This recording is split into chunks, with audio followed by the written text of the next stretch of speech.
Welcome, listener, to Lost and Searching. I'm your host, Seven, and today we're speaking to Jeremiah Emmanuel. Jeremiah is an entrepreneur, a consultant, an activist, an author, and a speaker. And we're old friends. We go back a long time. I was starting my entrepreneurial journey alongside him. He kind of almost took me under his wing when we were young. We were 16, 17 when we started working together.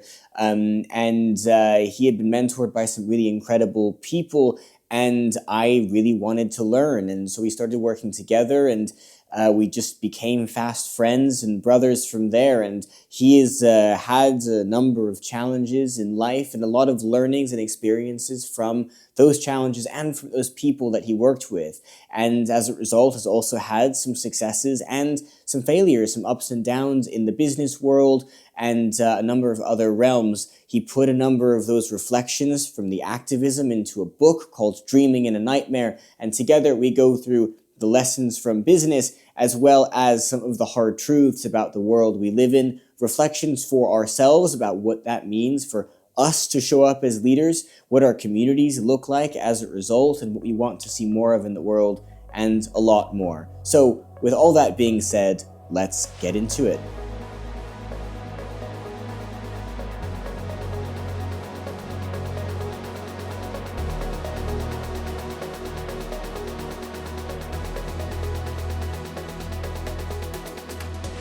Jeremiah, to give everyone some background, where I love to start is not just with what we do, but actually who we are.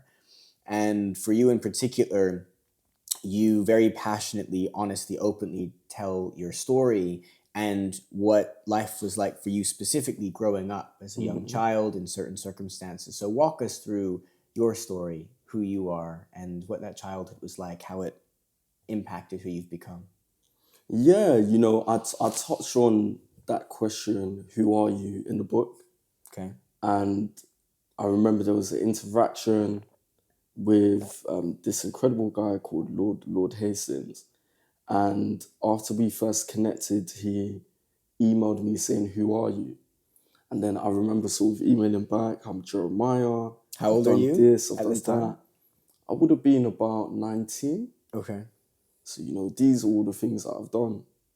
And then he replied, "I didn't ask what you do, I asked who you are." And that was the first time that I really answered that question, because I feel a lot of the time we are so intertwined into what we actually do, and we feel that builds who we are, but it doesn't necessarily. So yeah, who I am, I grew up in Brixton, South London. Had an amazing childhood. My mum raised me and my siblings. My father had passed away when I was quite young, so my mum was a single mother raising us. And it was really difficult growing up. I touch on it again in the book and through other sort of medias and discussions, that our family were hidden homeless. So homeless is almost a term where our situation was that we had to go between temporary accommodation to temporary accommodation. So between when I was born and 8 or 9 years old, I moved about 8 or 9 times. So it was very unstable in that regard. Luckily, I remained in the same primary school, so I wasn't too disconnected from everyone I knew. But we could be in one place for like a month, the next place for like 2 years, another place for 6 months, all different shapes and sizes. And as a kid, I didn't really know what was going on. So even thinking back to my early years, if anything, I thought our family were wealthy, because one day we're in like a flat, 2 bedrooms, and four of us. Next, we're in like a 3-level house. Like, it was crazy. It was a roller coaster. And is this because of the way the system worked, like the temporary housing system worked? Yeah, and it's still a massive problem till today. So we finally got into a stable home. And whilst all of this was happening, my mum was a community leader, a youth worker. She set up an organisation called Beauty for Ashes. And she worked with what I would call at-risk young people. So young people not in education, employment or training, young people who had recently come out of the prison system. And she would literally just teach all of them life skills. So sort of being a kid, just being around her when she was doing all of that was incredible to see. And then we got involved in an organization called the Nelson Mandela School Foundation. That's when I would say my education activism sort of started. So that is my foundation. And, you know, I've been asked the question before, like, would I change any of it? And I wouldn't. Even though it was tough and difficult, it really made me who I am today. And there was a lot of values and lessons that I learned growing up. And it sort of fed into who I am today. We hear this so often from people who go through challenging situations, things that, knock on wood, we'll never need to go through and maybe don't need to because we've been through things of our own. People who lose limbs or get into accidents or who have sudden blindness or, things that it's from the outside, it's, oh, if only that didn't happen. But the fact is you can't know the alternative. You have no concept of what things would have been like. We can imagine, but that will never become our reality. And Yeah. so leaning into the reality you do have, making the most of it, and it sounds like that's what you did. Yeah, no, 1,000,000%, I would say so. Because beyond that, even growing up in the environment that I grew up in, it was a very tricky environment to say the least. How But, so? Whether it was, surrounded by poverty, high crime rates, a lot of people that grew up with me at the same time, they ended up falling down the wrong path. So it was very easy, but one thing I'm forever grateful for, and I talk about it in the book, there's just certain people who are even worse off. And I was thankful that I at least had a roof over my head, I at least had clean drinking water, free education, free healthcare. Were you thinking that at the time, like actively grateful and appreciative for those things at such a young age? So at a young age, I didn't realize what I was going through. Yeah, okay. So I say that's the reason why I called the book Dreaming in a Nightmare. It wasn't saying that my nightmare was my life or growing up in Lambeth was a nightmare. It was the realization that your reality could be a complete nightmare to someone else who doesn't have that lived experience. So again, I was so desensitized and it was just normal. Whatever I went through was normal to me. Whatever my friends went through, it was normal. But to so many people outside of that scope of living, it's a complete nightmare. So I wouldn't say that I realized, or not that I wasn't grateful. I was just at the point in life I was at, and I was so desensitized from the fact that so many other young people my age lived a completely different reality. And what role does your father have to play in this? Your story is always an interesting reflection for me because at the time I was living in the US, so we're living on almost opposite ends of the world. But I didn't know my mother very well, and she passed away when I was 8. I believe you lost your father. He passed on when you were 8, and you also didn't know him very well, from what I remember. So talk to us more about that. What relationship did you have with him and how did that shape things? So again, I didn't have the best relationship before he passed. And last time I probably connected with him, I would have been like 4. But I think for me, it was just navigating without a father figure. Like my mum done her absolute best. She done an amazing job. I think it was just the little things like, being in school and then everyone's got both of their parents at parents' evening, or Father's Day comes around and everyone's like, what should I get my dad for Father's Day? So it was just the little things that I didn't really get to experience.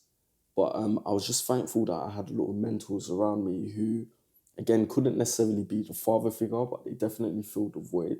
I guess the biggest thing I learned was I know the experiences that I had to go through when I was a kid, and I just want to make sure that in the future, when I have kids, I can just give them the love and the care and the experiences that I missed out on. Those of us who have lost someone from a young age, lost one parent from a young age,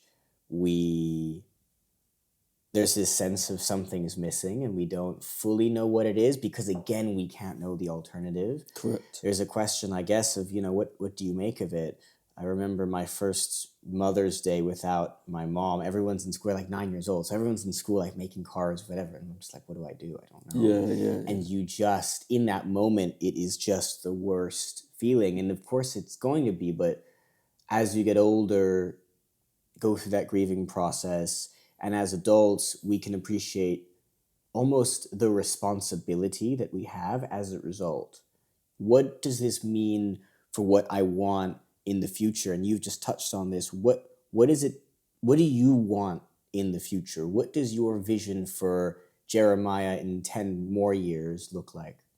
Well, I've actually thought all the way up to 55 years. Oh, interesting. Yeah, walk me through 35, 45, and 55.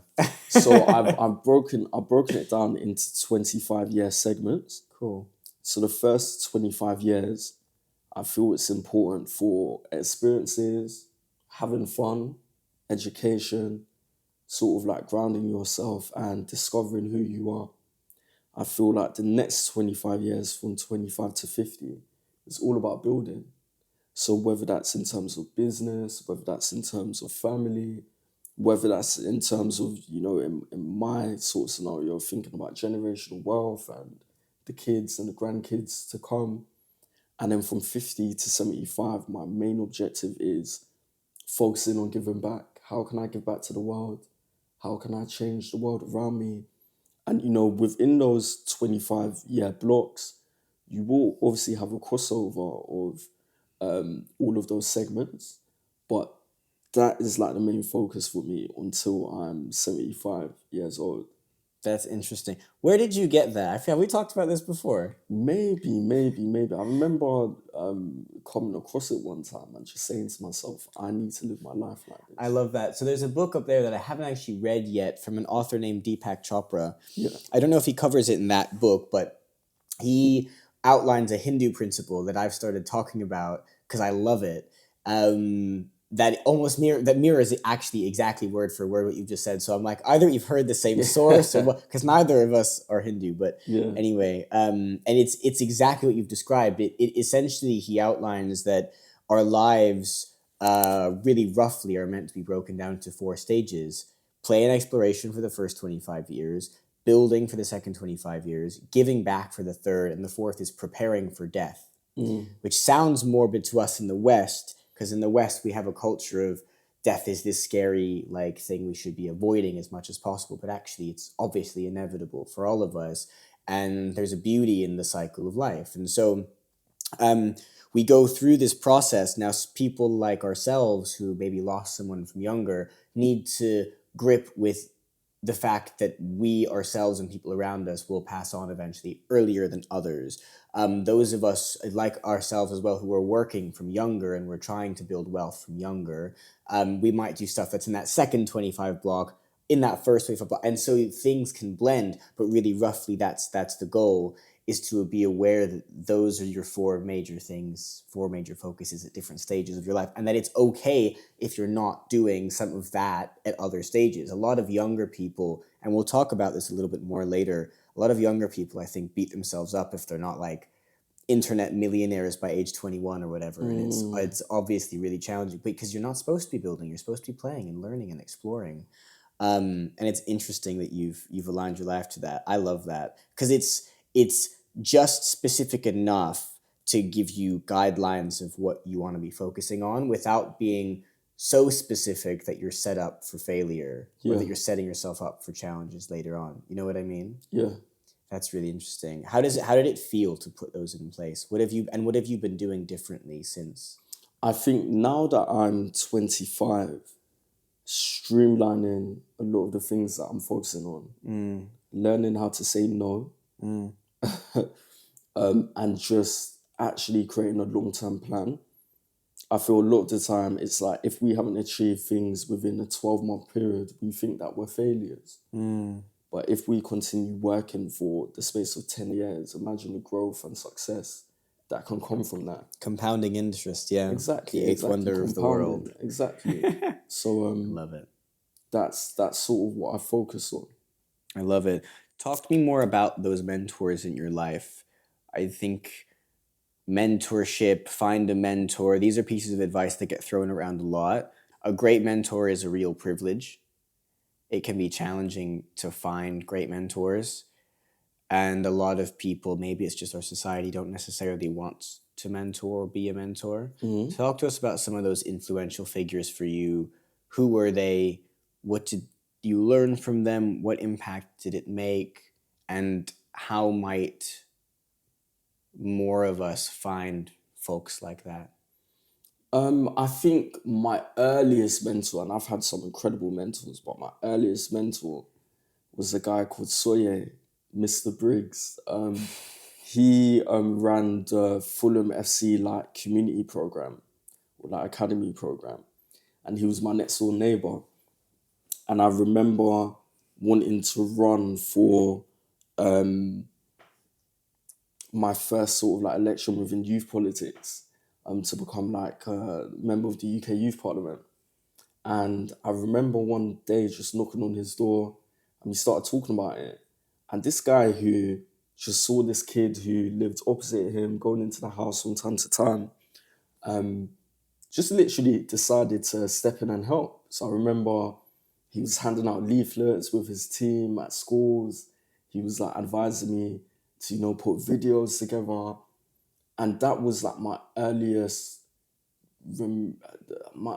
memory of kindness. Someone who doesn't have a clue who you are, who sees your vision and where you want to go to, and they're willing to help you out, and it isn't going to benefit them in any way whatsoever. So that was my earliest mentoring experience. And I've had some incredible mentors and friends over the years who have helped in that sort of capacity.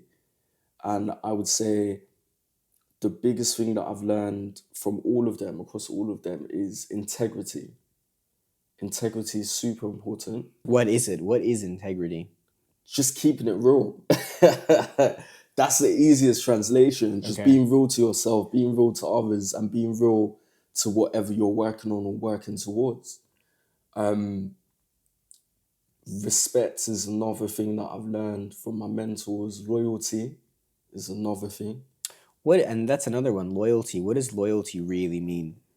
I think loyalty is us. We've known each other since we were 16. We've worked on stuff, we've worked across different things, we've been in different career paths. But I always know that I have Seven there, and Seven always knows that he has Jeremiah here. So that is loyalty to me. And it's rare. It's very, very rare. A lot of people have their own agendas, they have their own things that they want to achieve, and within that, they hurt other people or be unloyal. So I think loyalty is very important, especially when you can show people that you can be loyal to them and receive that loyalty back. Yeah. You know what's some of these things, what I love about them, what's so interesting about them to me is these are things that have to go two ways, and they often don't get given both ways. These are things that someone might demand loyalty from someone else and not show it in return. Someone might demand integrity from someone else and not be a person of high integrity themselves. So they go both ways, and that can make it tricky to build those relationships. How do you navigate that? Because if these are things that you value, that you learned, and you try your best to show them to others, and others say they expect them in return, but don't show them or don't do them, I mean, what do you do? Because at the end of the day, you can't control someone else. Sometimes it's beyond your control, like you're about to say, and there's nothing you can do about it. But if you know deep down in your heart that you will always be loyal and integral, I think that's the most important thing. I feel that I've just got to a point in life where I've started to now spot if I'm going to receive it back. And that comes from learning. But again, it's something that, you definitely can't control if someone's going to be loyal or integral. Because I've been through situations, and I'm sure you have too, where people say that they expect loyalty from you and have not proven they deserve it. And same thing with integrity. I expect integrity, and what does integrity really mean? Well, people have their own agendas, and so they want you. What they're really saying sometimes is, I want you to be honest with me, but I still want to do whatever I want to do. And that gets really dangerous, because then you're feigning a two-way street when really it's a one-way street. Yeah. How do you weed out the wheat from the chaff, so to speak? How do you weed out the folks that I are feel like deserving red of flags are important, because all of my experience is similar to yours. There were all of these red flags before it got to that point. Sometimes just going with your intuition and your gut, and whenever you feel like something's off or isn't right, acting immediately. And that's something that I need to improve on every single day. What are some of the examples that you're happy to share of times you've been through that? What are like red flags you had noticed? I mean, if they're general red flags, to kind of keep people's names out of it or whatever. It's just more if you're like unsure about certain things. If something doesn't sit right, a lot of the time, sometimes, like we know when milk is off in the fridge. Sure, okay, yeah. Do you know what I mean? Yeah, so it's just like your body and your mind gives you intuition, gives you warnings, and sometimes just go with your gut. Whether that's business, whether that's relationships, friendships, whatever it is. Do you know, I think that's actually a really good point. We know now that we don't just have one brain. Do you know this? We have 3 brains. We figured out that we have neuron-like structures in our heart as well as in our gut. So we don't just have the one brain that tells us things logically. We've got the heart brain and the gut brain. And I think we're just not very good at listening to them, right? The further away they are from the brain up here, the more challenging it is to listen to, and we're not taught to listen to those things. How do you start to listen to your heart and your gut more? What does it feel like? What does it sound like? Like, as far as you figured out so far, what is it like to listen to those other brains for you? You know what? Yeah, sometimes it's thoughts that go into your mind. Sometimes it's a feeling. Sometimes it's even hard to explain. Yeah, I'm getting the feeling that it's hard to explain. I'm not sure how I'd explain it either. Like, I guess I'm just trying to figure out how it manifests for other people, For me, it's definitely like the mind and the body, and, again, we all have moods. So one day you might be in a good mood, one day you might be in a bad mood. That is like an indicator of some sorts. So I think in a similar way, that's your gut speaking to you. That's really interesting. There's little signals your body sends you. Yeah. Yeah, actually, that's a really good point. Today, I was telling you before we got started, today I've I've been really behind all day because I woke up late, and that made me like angry, and I've had a lot of anger today, and it's and I think the superficial answer is just, oh, I'm getting angry about something for no reason or whatever. And actually the deeper thing is, listen to why this has happened and use that to figure out what to do differently next time. Definitely. Super important. I saw a video the other day. I need to find out who it was about. It was a Hollywood actor.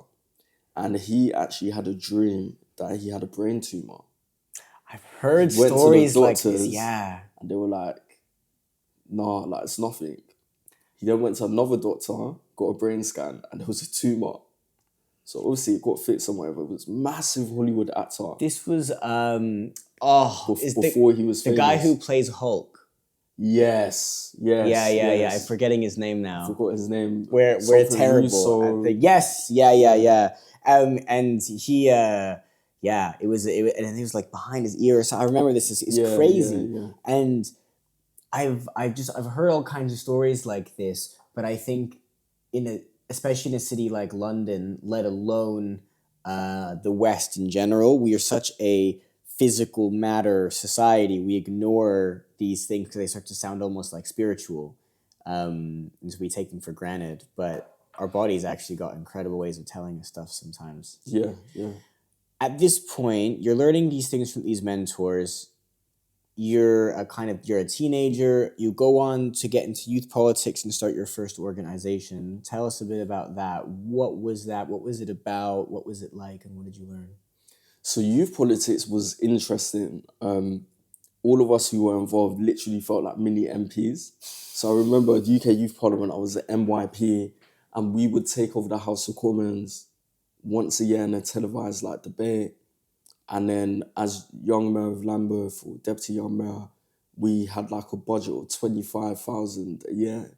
Is that still a thing? They still do this? No. So I was like, there's no way this government has 25,000 to give. Okay, Yeah, fine, fair enough. But we would literally interview organizations and young people, fund them. That was incredible, the fact that we had that responsibility so young. So yeah, that was sort of youth politics, and it was great. It gave you a pulse on democracy, on politics. It was a great way to encourage young people to get involved in the political system. And we could campaign around different issues. My first organisation was when I was 13 or 14. I was super young. And we were looking into like the root causes of youth violence. We were looking into poverty and issues that surround it within the inner city communities. So yeah, I was really this young child activist when I was a kid. Sounds like it came from your mom putting so much energy into all of you. %. Yeah. 1,000,000%. I love it. You never would have been able to see that coming. And that you never would have been able to see the next decade coming. Yeah. But going through that stuff must have shaped you a lot. Like, what happened next? How many years did you do that stuff? What happened next for you? What impacted I'd done that until 15, and it was great to receive recognition. I received so many awards and was recognised and press and media. And then when I was 15, I received an award from the BBC and pitched an idea to them for something called Radio 1 and One Extra Youth Council. And that was like my first entrance into the business world where, I was in the third sector doing a lot around charity, but I was now working with a corporation. And yeah, that was great. And that was sort of the beginning of my entrepreneurial journey. Being able to literally advise the BBC on how they should do marketing, corporate social responsibility. It was an incredible time, but I would say that then set the foundation for the next leg of my life. What was that foundation?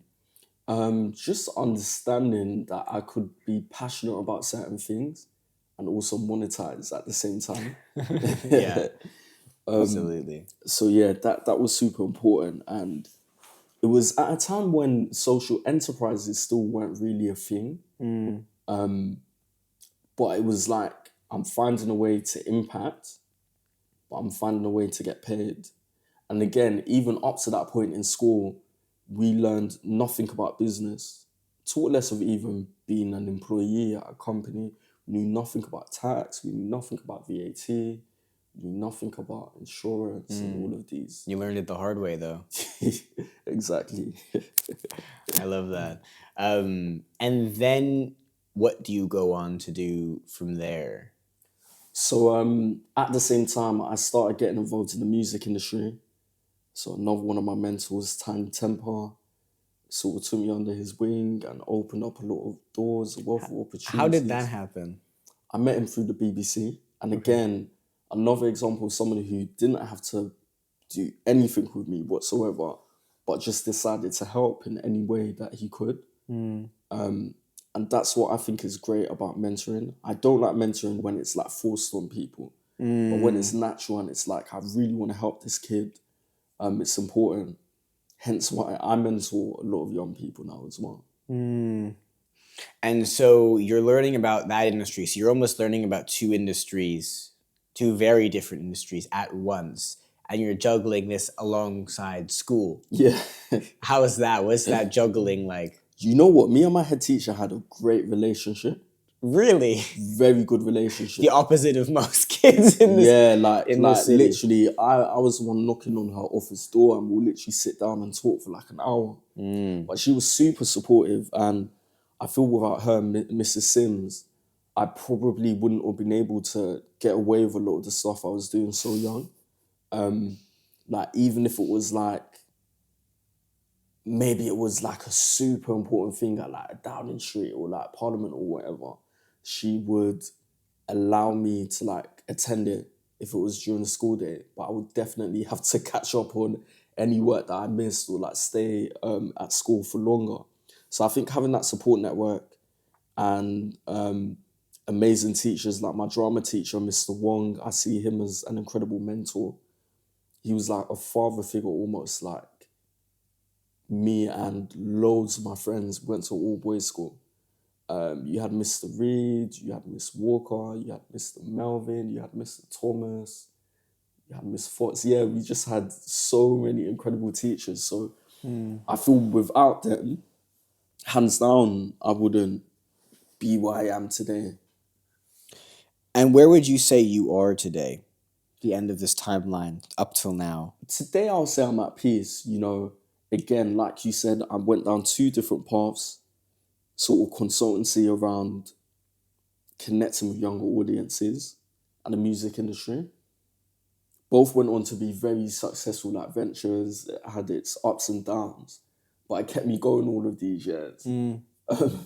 So charity has also been a part of that. I'm at a point again where now I think it's the next sort of 25 years of my life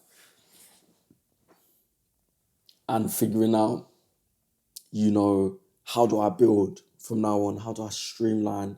How do I focus down on what I truly care about? How do I pay the bills? We're grown adults now. Yeah, man. I'm going through the same thing starting this show. We chatted about this like a few weeks ago, trying to figure out how I keep myself alive while I grow the show. And yeah, I really feel that. I really feel that. And in that time and space, through that activism work and those people, you go on to write a book.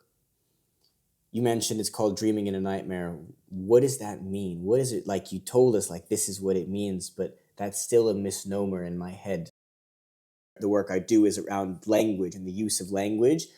A sentence like that mixes up the brain. It scrambles some of those neural pathways. So break it down from the very beginning, what that means from the simplest, when you say dreaming, when you say nightmares, and then how you put that sentence together. What does it really mean? So it's all about finding your way forward in a world that's holding you back. Again, for me, this was a memoir, but also a manifesto for change, how we can solve inequality within society. And again, dreaming in the nightmare is just the phrase that was in my mind for years and years and years. I remember the first time I thought about it, before I even knew it would become a title of a book, it was an Instagram caption.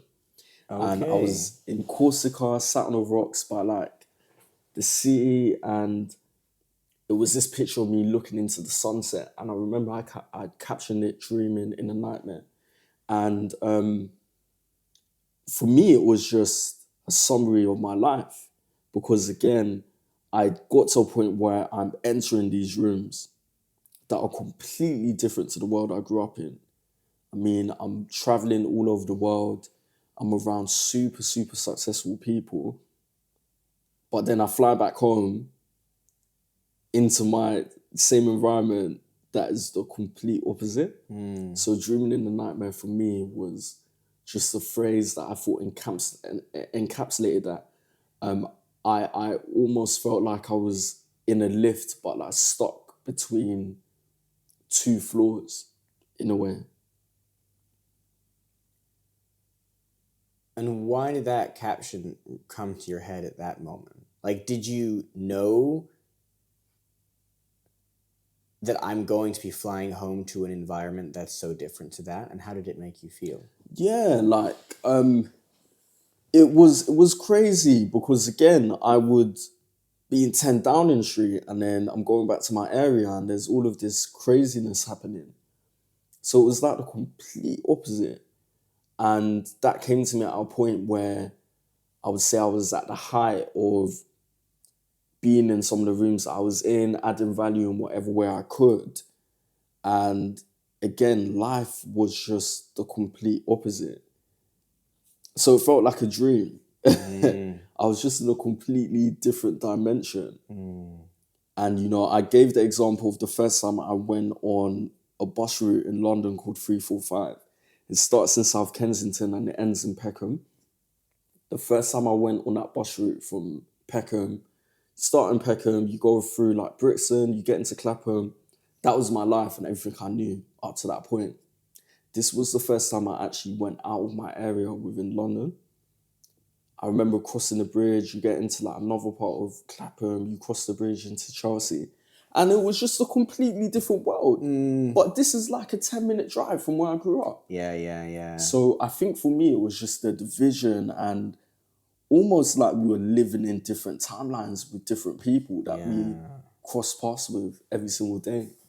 For people who aren't familiar with London, these places you're describing, Peckham, Brixton, they're getting a bit gentrified now, but they were some of the roughest areas. Yeah, for like an 8-year-old going basically, on that route. Yeah, totally different. And Chelsea, South Kensington is one of the richest parts of the country. Yeah. And I mean, London and Britain's wealth gap is very stark like that, but especially in London, you'll have some of the most economically, financially deprived council estates almost next door to like a crazy expensive condo. And seeing that firsthand and actually realizing that difference was mind-boggling. What did that do to your brain? What did that make you think? Because like you said, most of us don't realize what's going on. This just is the way the world is. And taking a step back to reflect on it is something a lot of people don't do until they get a lot older, right? So there's actually a lot of wisdom going on in your head, a lot of really deep questions being asked at such a young age for you. Again, it's about being desensitized. So unless someone is not desensitized and they're living in it, they will never realize the difference. Like, I can name you people who are similar age or even older who have never left their area in South London in their life. Not even talking about going on holiday, I'm talking leaving South London. So it's like, even my experiences when I was allowed to travel to different places when I was a bit younger, I was in the army cadets, we'll go to the countryside. These are experiences that a lot of people do not have. So how do you think their mentality is if they're going to be stuck in that same exact environment? And you must have noticed it, even just talking to people, you know? You can kind of tell when someone hasn't had certain life experiences. And this isn't just challenging ones, but good ones too, you know? Because there's less you can talk about, less you can bring up. And it's, in a way, it's a real privilege that like we got to see different things and got these opportunities, not just doors open for us, we opened some doors for ourselves too. 1,000,000%. But even that in a way is a privilege, to know that you can, or to even get the opportunity to try and see what happens, right? Such a privilege. Hey everyone, I hope you've enjoyed the show so far. I just wanted to take one quick sec to ask you for a huge favor. If you've been appreciating the show, the guests, the lessons, the journey we've been on, then the best way you can help out, to help me and help everybody else listening to this, is to subscribe to the show wherever you are. YouTube, Spotify, or wherever else you're watching the show, hit the subscribe or follow or whatever other button and all the bells and icons, whatever else you're happy to keep up to date with the show, hear about new episodes as soon as they launch, and help us to grow and reach more people. I know you've heard this before, but it's because it really does help. It really would help out and makes the world of difference to me. So thank you in advance. And honestly, I really appreciate you. And one final quick note here. I wanted to draw your attention to my free weekly newsletter discussing a variety of topics to do with leadership development and discovery over on Substack. I'm always so humbled by all of the kind words of support I've received over the years from people reading my newsletters about how interesting or helpful that they've been. So if you want that extra hit of the thought-provoking conversation once a week, then you can find that in the show notes down below. Thank you so much. I really appreciate it. And let's get it. After doing some work in Southeast Asia to take a holiday in Bali like a year ago. One place I was staying, I was going back later at night, and there was like I don't know if it was a rabbit or what, but it was like an angry stray dog barking at me. Genuinely thought he was going to attack me.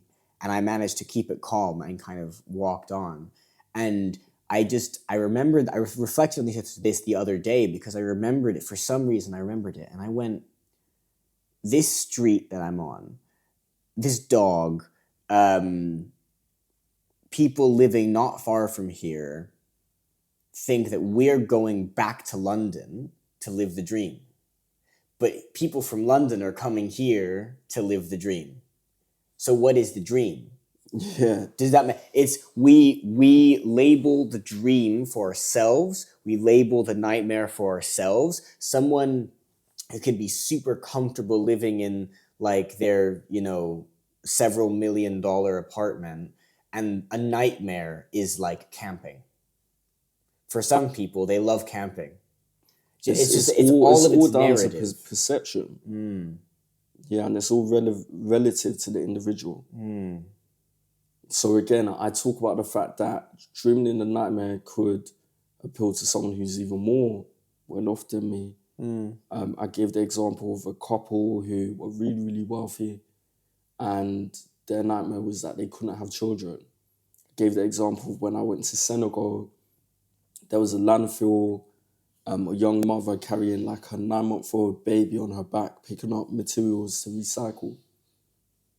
That's a nightmare to me. So it's like, it's relative to the individual, and that's why even though I went through whatever I went through when I was younger, I'm forever grateful. It's going back to what I was saying about, I had a roof over my head, I had clean water, because my quote-unquote nightmare, or what people could see as a nightmare, that could be a dream for someone else in a different part of the world. Exactly. At some point in this journey, you're doing this work and you are on the honors list to receive a British Empire Medal. Talk to us about that. What was that for? What was it like to receive that? So it was for services to young people in the UK. I remember finding out and opening a letter. So you get a letter from the head of the civil service saying, either the Prime Minister wants to put you forward, or this person wants to put you forward to get an honour from the Queen or the King. And for me at the time, it was just like I was 16 when I received that letter. And, it was just something that I never thought would fall across my desk, basically. I guess the perspective that I did think about was like the connotations to like the past and empire in the name and stuff like that. But I felt it was really important to accept the award because it was just literally a testament to anyone from where I was from. No matter what you do, no matter what you're going through, you can receive recognition like this. So it was important for me to accept it and sort of like fly the flag for it. Got you. On the day you go to receive it at 10 Downing Street, you get stopped and searched. So that was actually a different story a bit earlier. Okay. So when I was 15, got invited to 10 Downing Street to receive an award from David Cameron. It was called the Points of Light Award. Oh, okay. I got them mixed up. It was still 10 Downing. Okay, got you. And then a few days later, I ended up going through like a horrific like stop and search. And I remember just being in the back of the police van. Again, I happened to match the description. It was the same script from the 5 times that it happened before them. And I was just thinking like, I was actually with the Prime Minister this week. Like in his house, eating food, drinking drinks, orange juice. Do you know what I mean? Old, yeah. And now I'm in the back of a police van because apparently I fit the description of someone. So yeah, it was disheartening. And again, not saying that stop and search shouldn't exist. But at the time, it was just prevalent and obvious that a lot of people are just getting targeted because of how they look. And yeah, it's just, again, to anyone who might be on Twitter or online saying, yeah, we need stop and search and all of these crimes are happening. It's like you will never understand the feeling until you experience it. I remember having a discussion where someone was basically saying that for a lot of the guys that grew up in my area, the first time they were intimately touched was from a fully grown, middle-aged adult who was a police officer.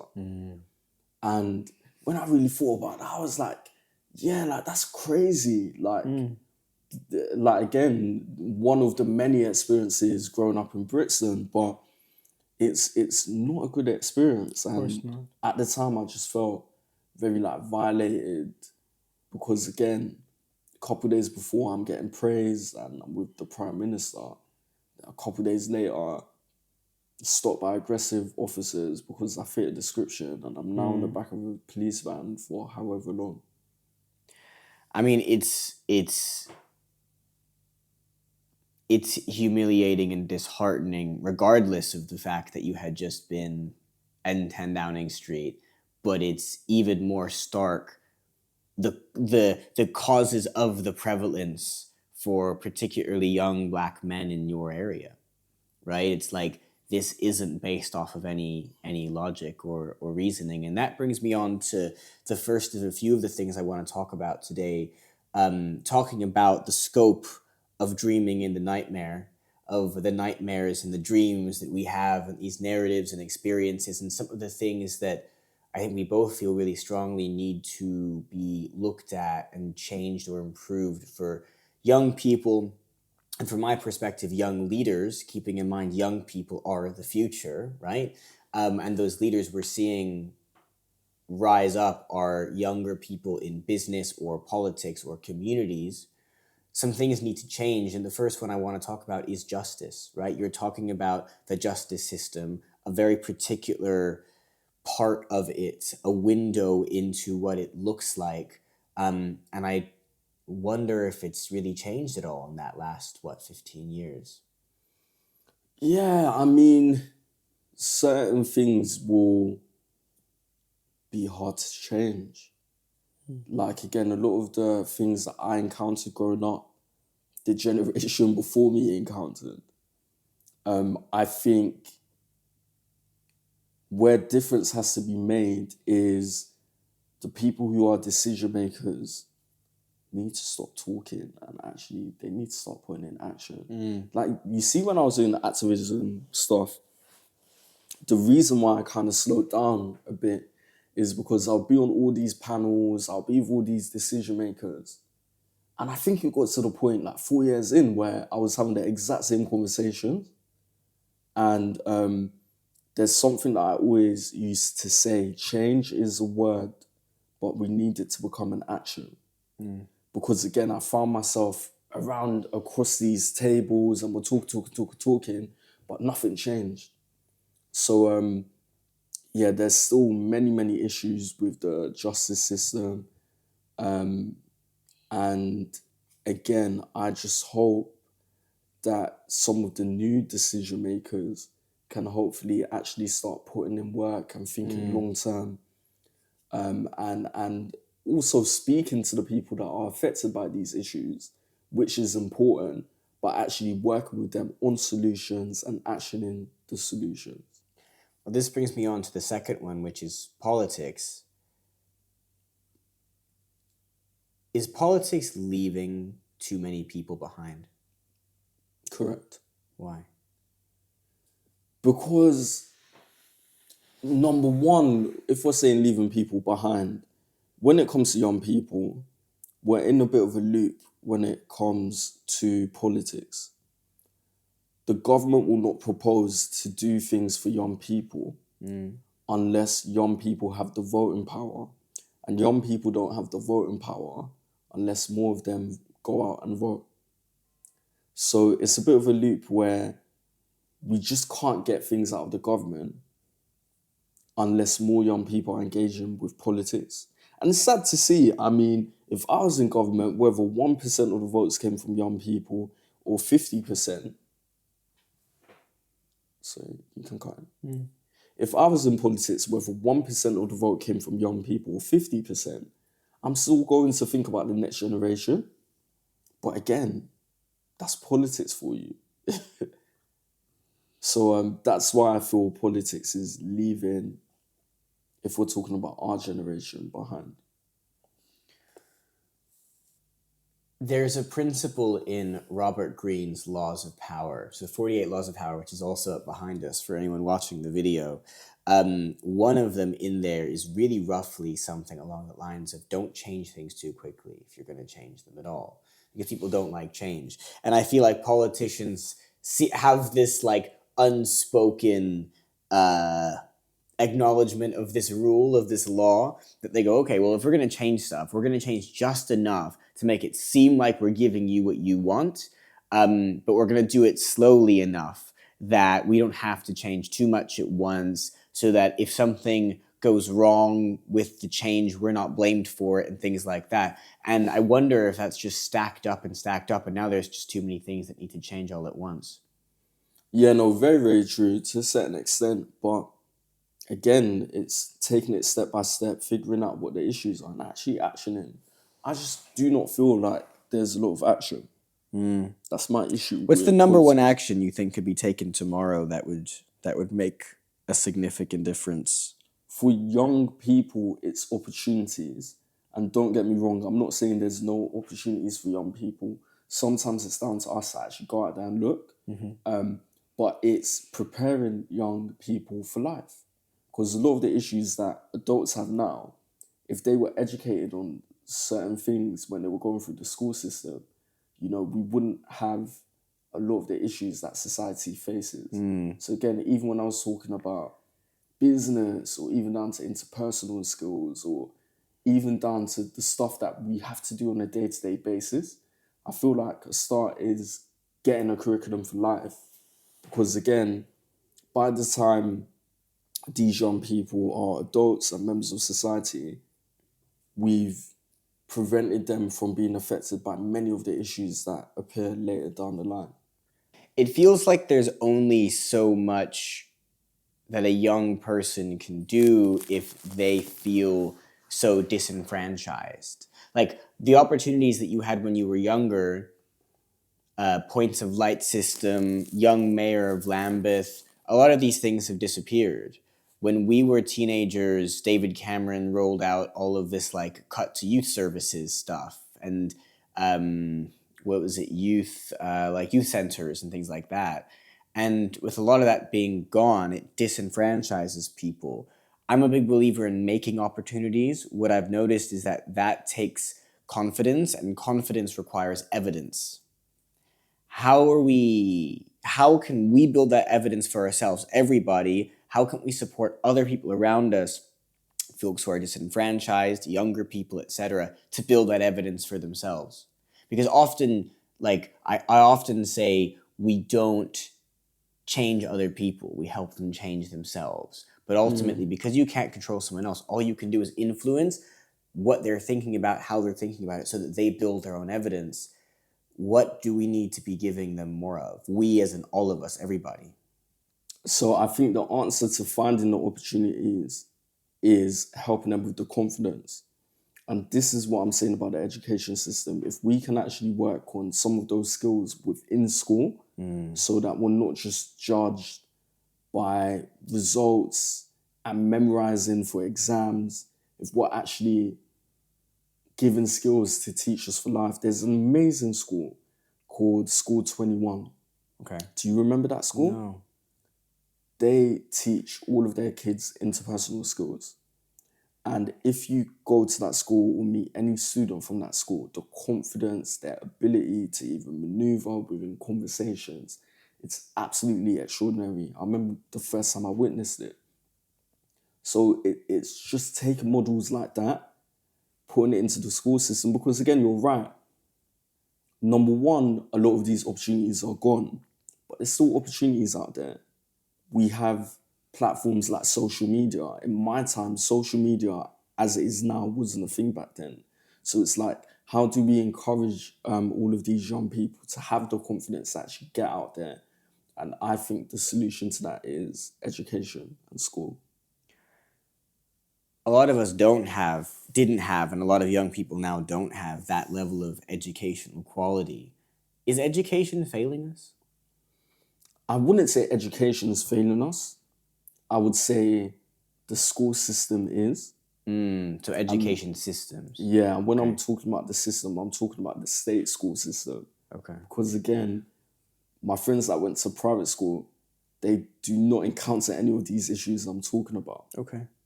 Like, they're built to work towards being the CEO of a multinational company. That's like standard. So it's just like, how can we change the state school system to actually support a lot of these young people? How can we? What do you think needs to change? Again, I think it all goes back to a curriculum for life. What is the curriculum for life? And why do you think that our education systems don't like them? Coming from Big Change, which is an incredible organization, how can we make young people thrive in life and not just exams? That is what I think the answer is here. So again, that curriculum for life, I think it's easy. I think it's literally having a time of the week where, you know, studying within school is solely focused on preparing young people for life. It's that simple. What are all of the things that you're going to encounter when you're an adult, when you're building a family, that you need to be aware of from now? Because there's so many little things. It's just the earlier we can teach children and young people, the better the trajectory of their lives are going to be. The more energy, confidence, ownership one can take, the more one controls their own destiny, right? I think a lot of this actually comes down to the thoughts we end up having in those situations. If you go through the thoughts of, this is where I'm meant to be, this isn't a great situation, this is a reflection of me, those become thoughts. And likewise, if you see you can open the door for yourself, if you can see you can have the kind of life that you thought was only a dream, you start to expand that worldview, and the base of evidence can grow from there.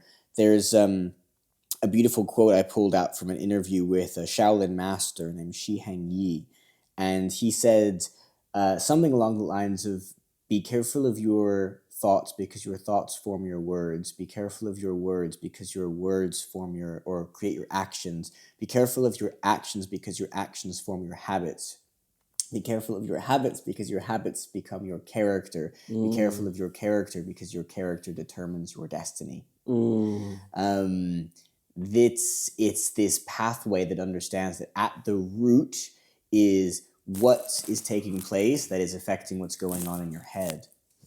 And it sounds like a challenge, I think, to the people in influencing that system, because like that's such a big question. But actually the system itself was a big question, and we created that so we can start to recreate it too. Yeah. We're just not, for some reason, which is a challenge. You mentioned social media. That's the fourth thing I wanted to pull out. Social media has a lot of pros and cons. Definitely. We've grown up not our whole lives with it, but a big chunk of our lives with it. What are some of those pros and cons from your perspective? The pros are that you can literally earn a living.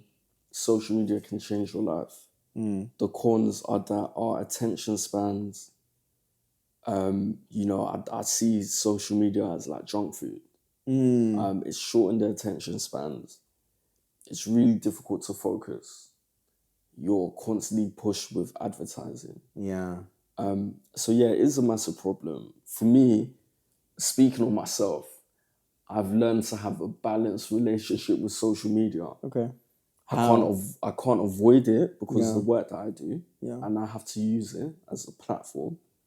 However, I try not to engage with it too much. But it's still difficult. It's very, very difficult. I wrote on my notes, social media, tool or distraction? And I think it's it's whichever of those that you choose to make it. It is very good at doing is playing on our unconscious desires, on the dopamine hits and things like that, which is why using it purely as a tool and not letting it be a distraction is a challenge. How do you manage that? What's worked for you to do what you just described? For me, just making sure I'm not on social media after a certain time. Okay. Making sure that when I wake up, I'm looking at the sun before I go into my phone. Yeah. It's still a bit difficult, but I try and get it done. A fellow Andrew Huberman listener. Yeah. So, it's just limiting the consumption, really. Some of those challenges that it's created are very prevalent amongst younger people, and I feel like are particular challenges to the ability to develop as a leader. One of them is this comparison mindset. So prevalent. How much of it have you noticed? And I guess the real question is how does one learn to stop comparing themselves to others? Everyone's different. And the thing with social media, it's a highlight reel into someone's life. Have you ever seen Match of the Day? Match of the Day. So Match of the Day is this TV program. No. On BBC. I don't even know if it's still running. Okay. But basically, the days that I couldn't bloody afford Sky Sports or whatever to watch Premier League. So this, like, when I was a child, I would just watch Match of the Day at the end of the week or whenever it was, and it would show highlights of all of the games. Okay.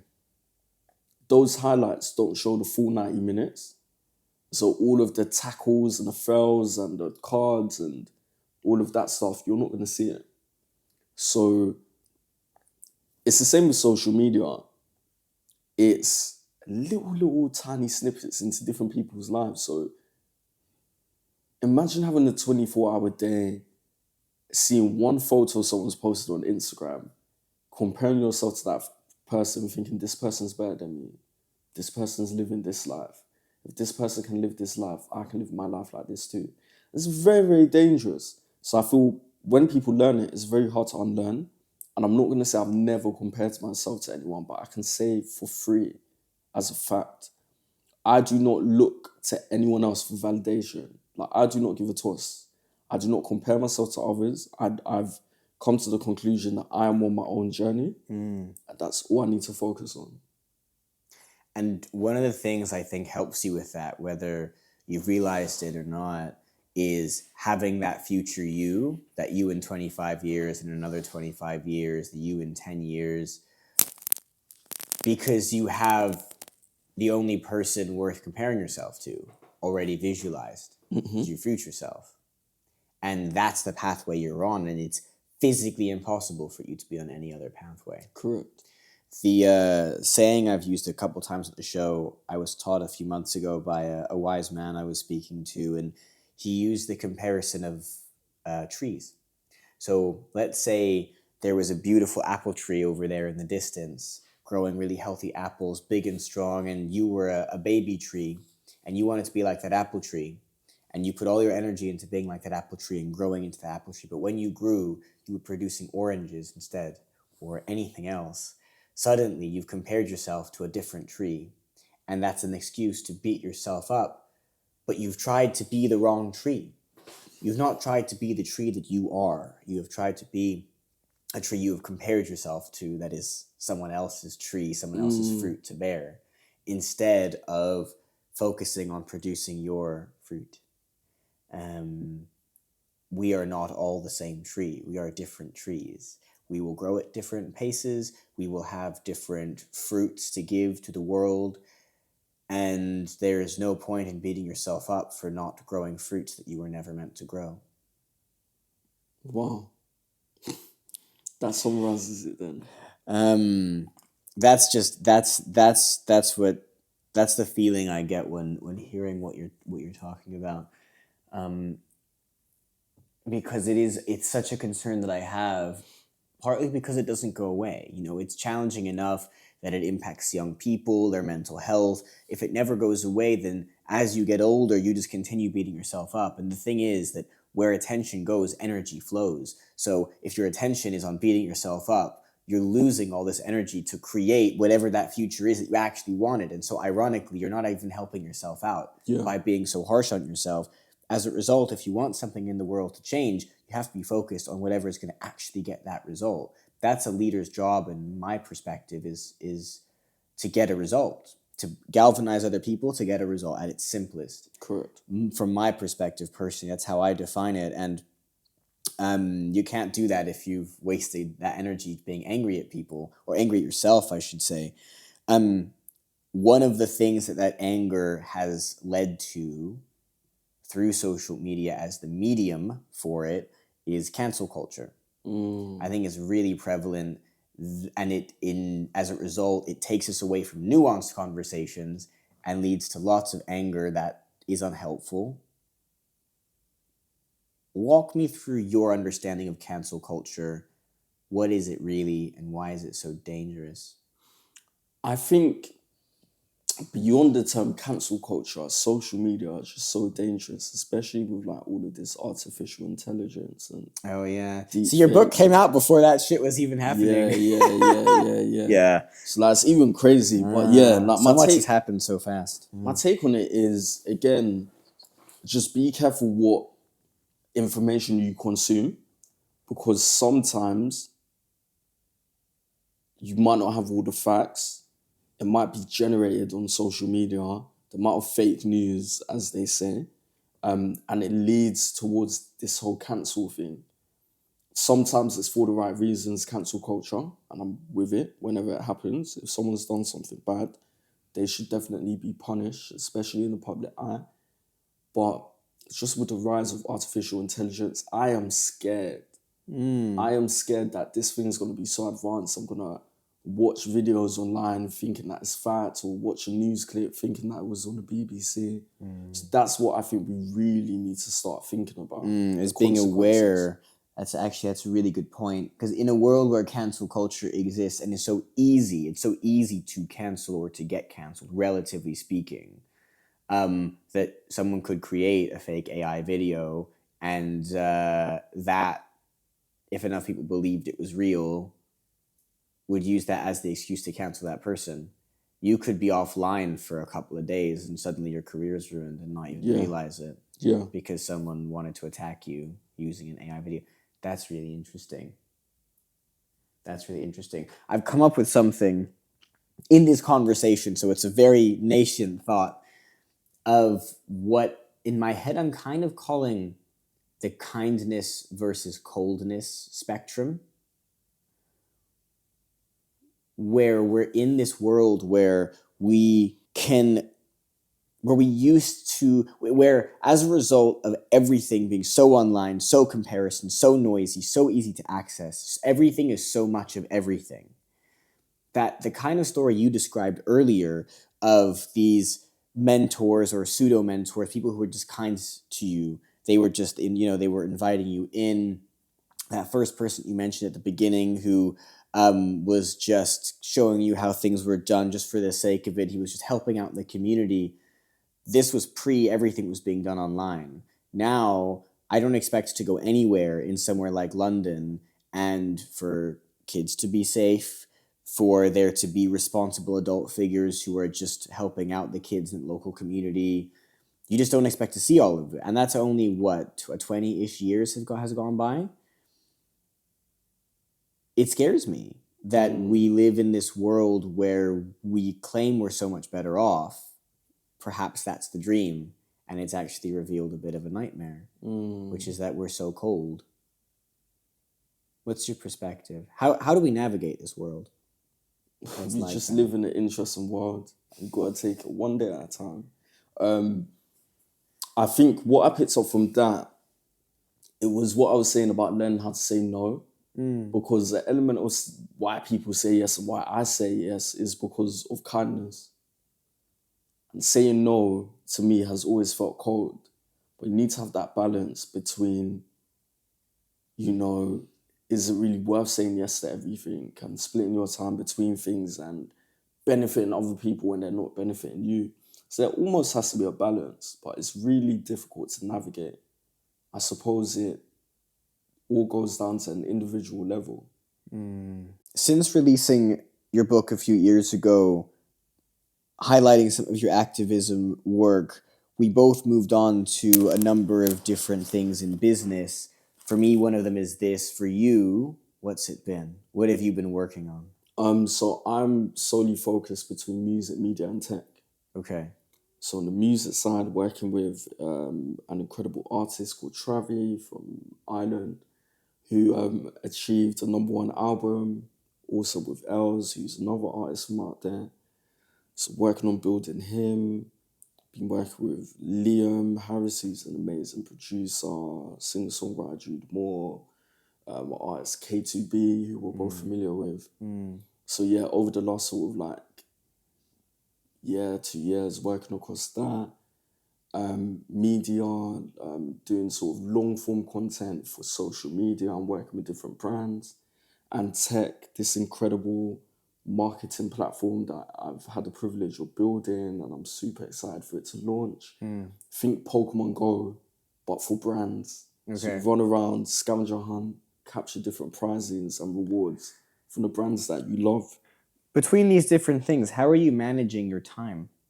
So I think, again, I'm at the point where I'm sort of streamlining. So working with incredible talent, working with incredible partners who can actually help me bear the load.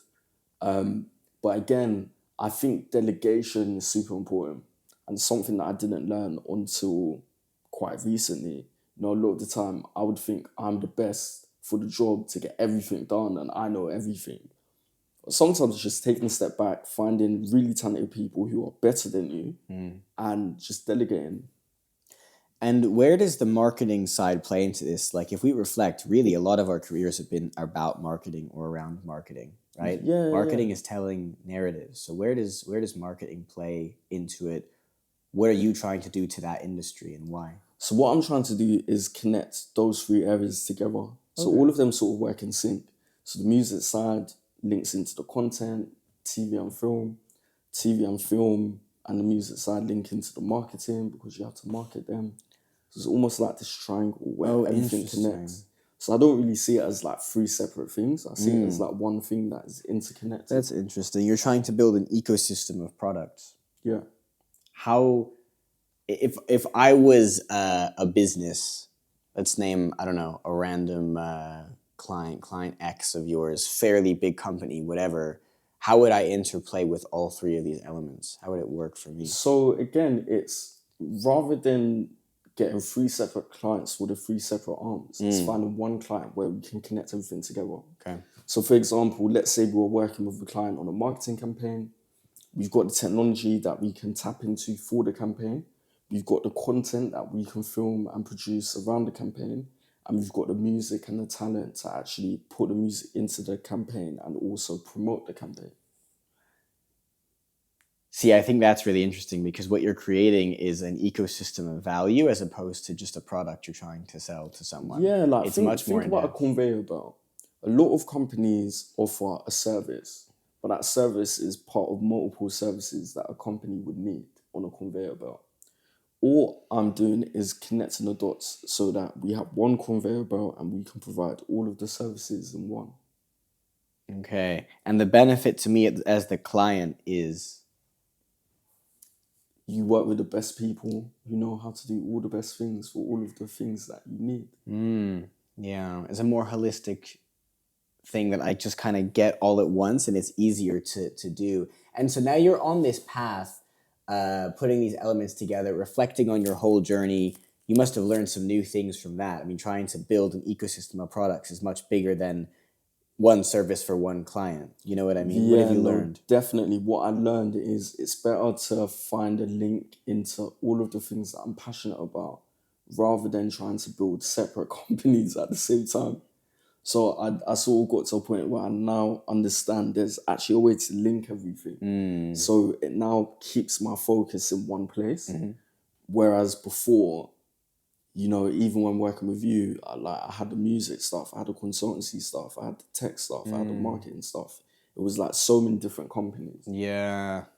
And reflecting on trying to put all that together on this incredible journey you've had throughout life that's brought you to a place where you can do that from a really unique perspective.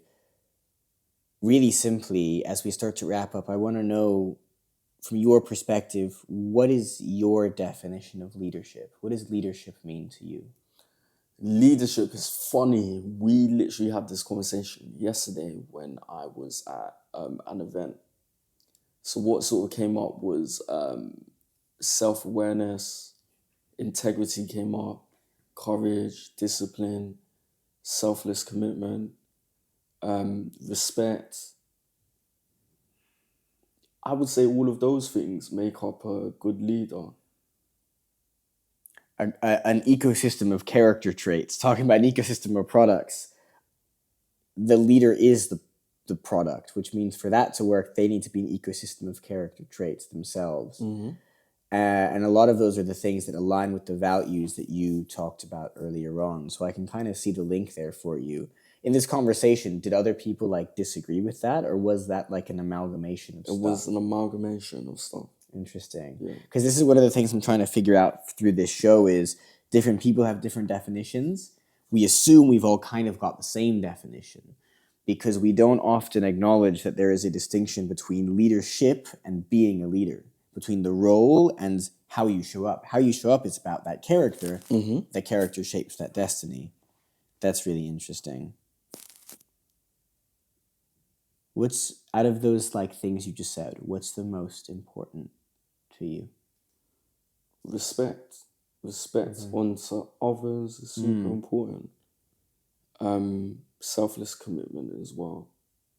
Because when those are things that when you do them, other people pick them up and feel compelled to give them back to you. So it creates ripples beyond yourself. Oh, that's interesting. A leader is someone creating ripples beyond themselves. Exactly. Oh, there you go. I have a closing question I'd like to ask everyone on the show. The show is called Lost in Searching. So Jeremiah, I'd love to know, are there any questions? No, I should say, are there any answers in life that you are still searching for?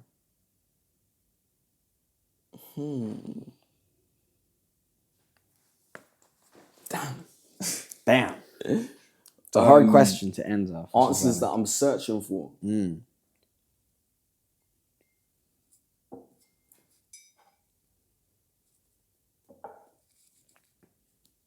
How can one be at peace? Everlasting peace. That's interesting. Why? Why that? Why has that been on your mind? I feel like peace is super, super hard to find. Like, I'm not saying I'm not at peace. I would say I'm definitely at peace, or I feel like I'm at peace. But it's really difficult to actually really be at peace. And sometimes people in their whole entire lives are never at peace. Yes, many of us die with regrets, die unhappy, die agitated, Exactly.